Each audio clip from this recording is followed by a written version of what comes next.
胡桃夾子香港聖誕之旅，以香港歷史同文化為背景，係一個充滿愛、成長同本土特色嘅歷險故事。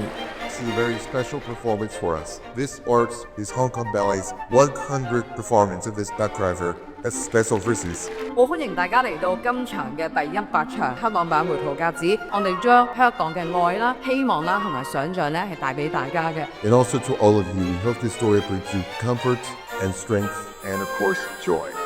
We've invited some very special guests, some members of the Hong Kong Ballet family helping to make this production possible, but also representative of various walks of life in Hong Kong whose elements are found in this production.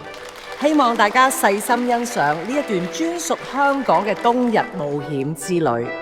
見到佢哋咧圓碌碌滾嚟滾去都好得意啦，好似真係見到家家得得平時生活嘅時候嘅一啲小片段啊！我喺香港芭蕾舞團都好 privilege 影咗30年，尤其是呢一個咁有香港嘅氣氛，我覺得對我哋香港人嚟講更加有意思。既融合到經典啦，亦都能夠融合到香港嘅一啲文化特色嘅。有我哋嘅天星小輪啦，融合咗好多我哋本土嘅特色，都好開心欣賞到呢個咁美好嘅演出嘅。除咗有香港嘅文化特色，仲睇到賽馬喎，真係覺得啊都幾有心思喎。Nutcracker Show 咧係冇 boundary， 一個咁突破、咁地道嘅一個風格咧，我真係好感激、好欣賞。